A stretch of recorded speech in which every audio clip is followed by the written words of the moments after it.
Creating space and summoning the energy for healing can be pretty challenging in the best of times. When there are a lot of things going on, it can feel really pretty impossible.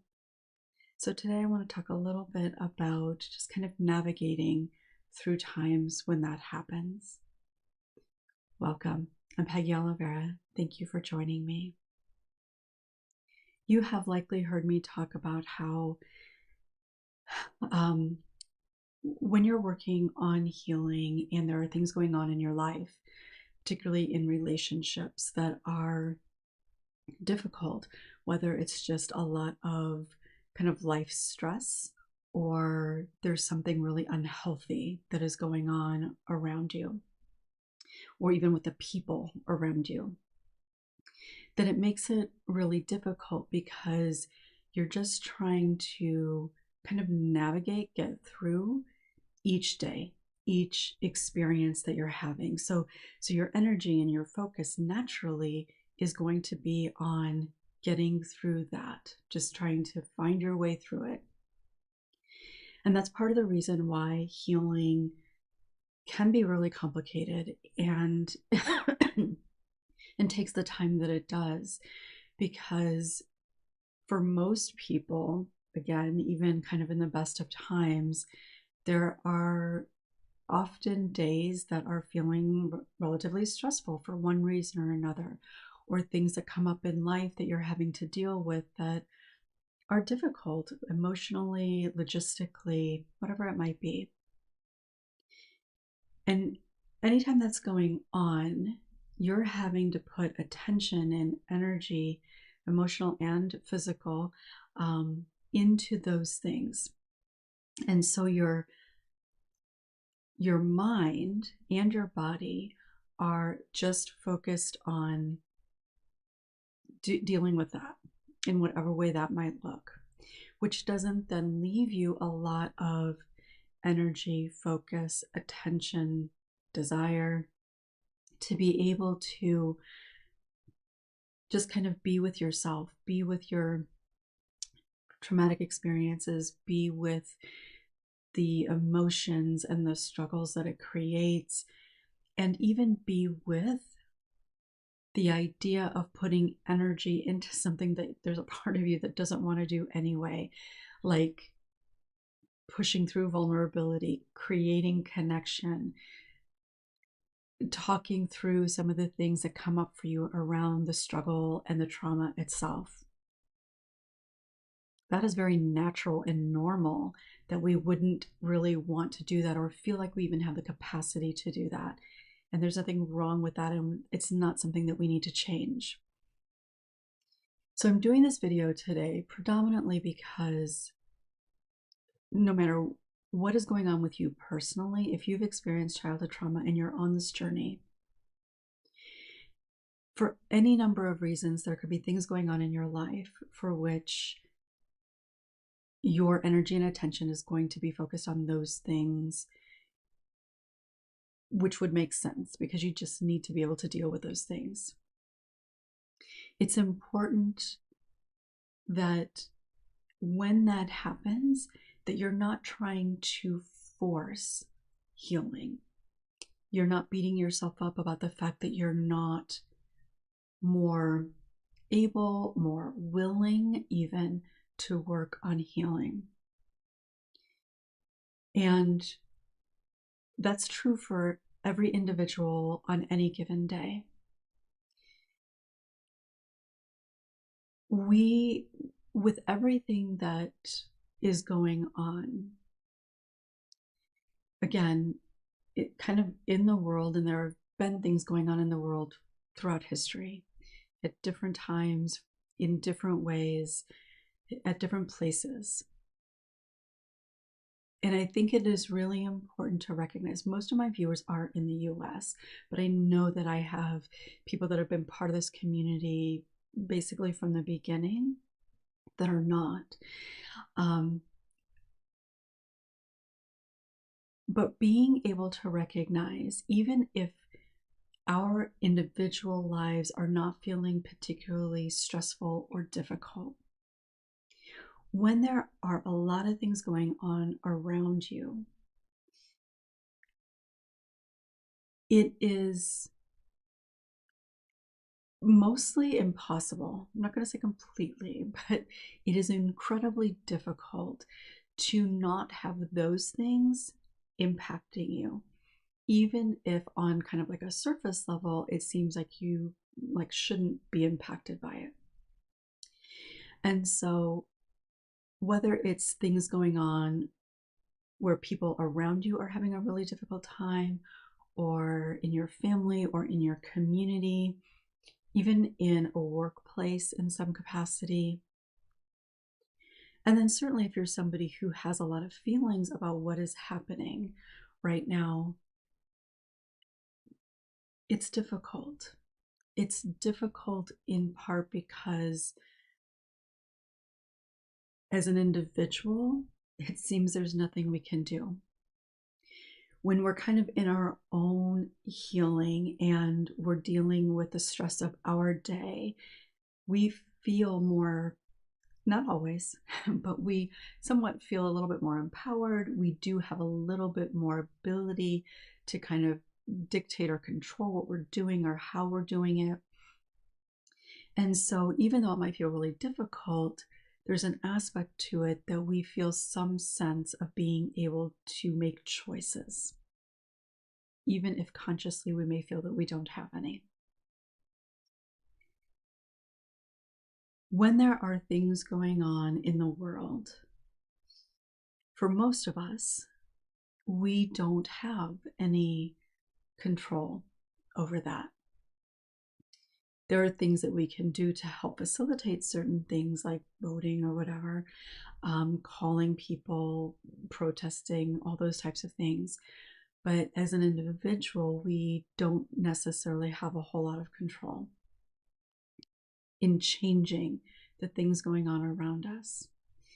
And that can feel incredibly familiar because as a child experiencing a lot of chaos, dysfunction, and certainly trauma, you have no control. You don't really even have any control of yourself, really much at all. So when you don't have the ability in your adult life to make choices that will create a change that you want to see, even real or perceived control, but especially real, I suppose, that can feel incredibly familiar to the lack of control, the lack of power, the sense of feeling hopeless or defeated. So I know for a lot of people, what is happening right now is those feelings that we experienced in our younger lives, while they may be associated with something very different at this current time, there's a lot of overlap. So there's a lot of familiar types of feelings and experiences that you might be having. And again, even if you're not personally feeling some of that, there is this collective experience that we are having. No matter how much we may try to avoid or that sort of thing, we are still experiencing it. And so I want to share a couple of thoughts. Now, I don't know how beneficial this particular thing right here is going to be, but when I thought about, I was thinking this morning, I don't know what made me think about it, but it's actually what led to me doing this video. I was just thinking about how seemingly impossible it is. And I say seemingly, but on some level, I would say really, maybe even literally in some aspects, how difficult trying to heal right now is. And was thinking about how I've shared before about, like, if you're in a relationship that is unhealthy, then every day you're just trying to navigate that. It doesn't give you the time and the space to work on healing. And today, I had this image come to mind in it's extreme, I will fully acknowledge, but my mind can be like that sometimes. But I imagined, like, and I know for so many of you, you have worked so hard at healing, and that can look so many different ways. So it's like you're trying, you're doing everything that you can to work on healing. The things that you're supposed to do, the things that you think that you need to do, the things that you don't want to do. And you're just trying so hard. And suddenly the house around you catches fire. And you're working on healing, but the house catches fire. And you need to try to put that out. And at the same time, you have an expectation that you need to be working on healing, and the flames grow bigger, and you have this expectation that you should be able to deal with this and also continue to work on healing, continue to allow yourself to be vulnerable, continue to feel the feelings that are coming up, to have difficult conversations, to try to set boundaries.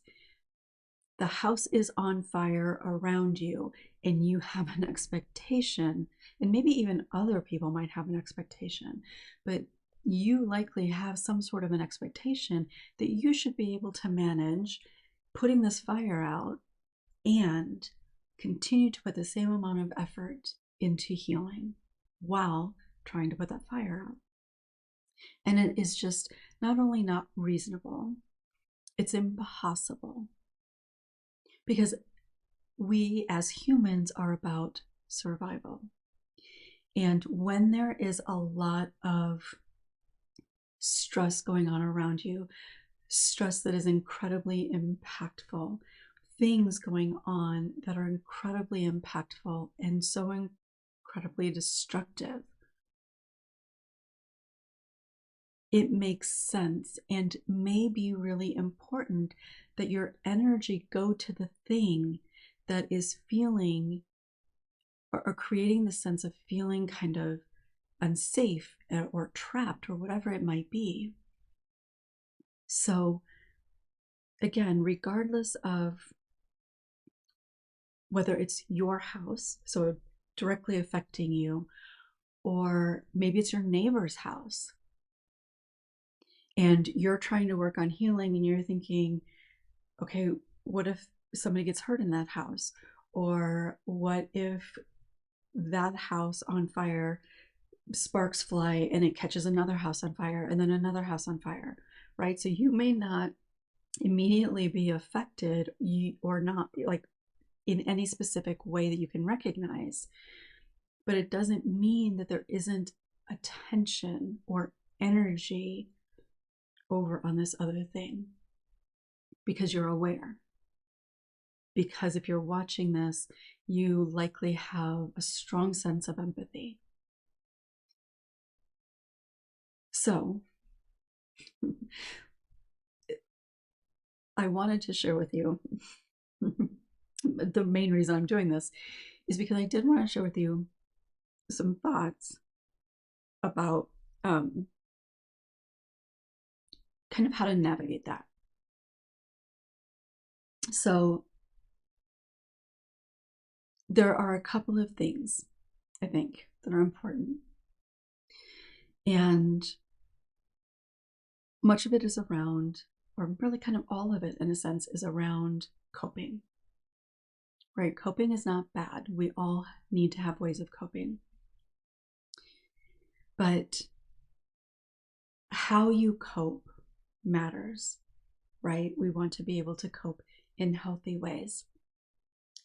And in circumstances in which you don't necessarily have the ability to make a choice and really change the things going on, it's important to recognize what you can do. And distraction, healthy distraction, can be a very healthy, helpful way of coping. So that can look a lot of different ways, but notice I did say healthy ways of coping. So that could be some form of distraction in which maybe you just remove yourself from thinking about or being engaged or involved in whatever that difficult thing might be. So even if we're thinking about like your family, particularly like a family of origin, and there's just a lot going on there and it's creating difficulty for you and you feel like it takes up a lot of your energy. Healthy distraction in that scenario could be something like not engaging, like just choosing not to engage for a period of time. It could be spending time with a friend. It could be reading or listening or writing around things not related to what's going on. All of those things can be healthy distraction. Maybe even a nap could be a healthy distraction if it's something that you feel that your body needs. Now, staying in bed all day is probably not the best decision because that can become very unhealthy. But if you are feeling really exhausted and you're not getting very good sleep, then a nap might be something that could really be beneficial to you. But that can be a form of distraction. So, healthy distraction, whatever that might look like for you, and it could look different at different times, that is a really important way to be able to cope when there are difficult things going on. I think it's also important, and this I know is something that a lot of people have difficulty with. If there are things going on that bring up feelings, strong feelings in particular, particularly feelings around what would be kind of on that angry scale, or even fear, and fear and anger go together, but giving yourself permission, first of all, and then giving yourself space to express that emotion. So, whether that means that you give yourself permission to just yell at the top of your lungs for a short period of time, maybe it means that you recognize that you've had enough of certain types of conversations and you're not going to engage in them anymore. Maybe it means venting about everything that's going on for you with a friend. Maybe they're feeling similarly. So you have a little bit of time where you allow yourselves to just kind of vent and get it out. And then maybe do something that's healthy, distracting to move out of that energy. But both of those things can be really important because when we're feeling a lot of feelings, holding them in, especially if you're telling yourself that it's not okay, that you shouldn't feel that way, those feelings aren't going to go away. You're just repressing them.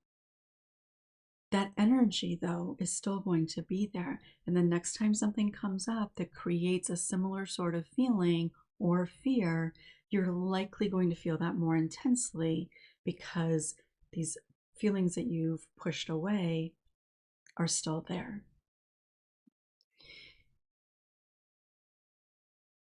So maybe you recognize something within yourself and the things that I've talked about today. But whether you do specifically or not, I would really like to encourage you to try to be really intentional. Again, no matter where you are in the world, no matter what is going on around you. Because if you're on social media, if you watch the news, you are experiencing a lot of not so great things. So it is really, really important that you be intentional. So being aware and choosing to do something, but intentionally do things to take care of yourself. Rest is incredibly important in times where there is a lot going on. Rest both physically and emotionally. And that's where distraction on an emotional level can really be helpful, because it moves your mind and your energy away from that thing that is creating the difficulty. That difficulty isn't going to go away, right? We know that very well. But you give yourself a reprieve from it. You can let your body and your mind get a little bit of rest so that you can build your reserve to go back again. So no matter what it is, whatever that so-called fire might be around you, try to be really intentional every single day about checking in with yourself and what is going on with you. How are you feeling? Where have your thoughts, where has your energy been? And then being intentional about identifying, what can I do that can help me refuel, to rest, re-energize. And that can look so many different ways. There isn't a right way for that to happen. It's just about being intentional. It's about doing that thing and not feeling guilty, not beating yourself up because you need a break. Because it's not that you specifically need a break because you can't handle it. It's about being healthy. It's about taking care of yourself. It's about healing, because even though you may not be really focused on specific things related to healing, so that's not necessarily where your mind is, taking care of yourself, coping in healthy ways, even if you're not thinking of it in the context of healing from trauma, those are practices that are important in healing from trauma.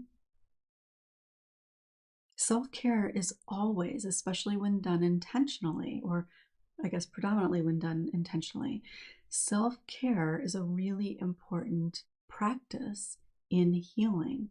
Healthy coping is a really important practice in healing.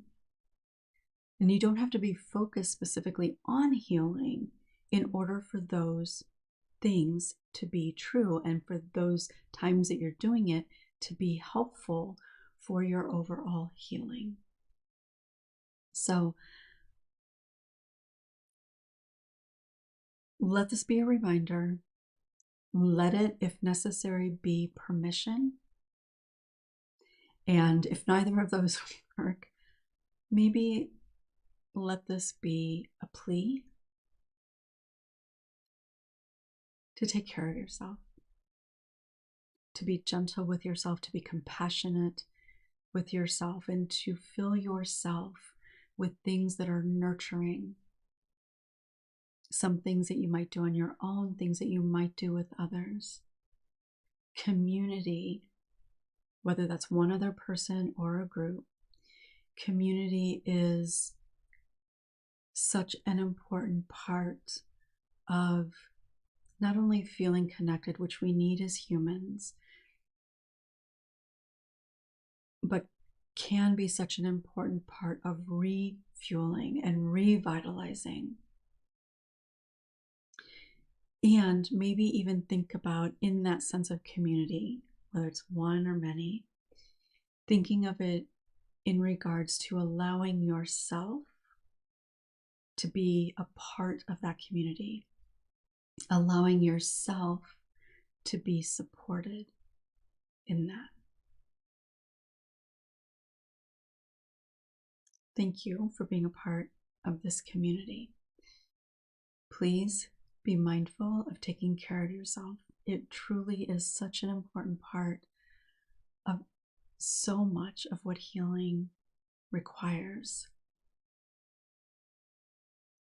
No matter where you find your thoughts going, whether you're personally affected or just feeling the energy around you, which I would say is being personally affected in some sense, I think we all need to be really mindful and intentional about taking care of ourselves. So let's do this together. Thank you for being here. I look forward to seeing you next time.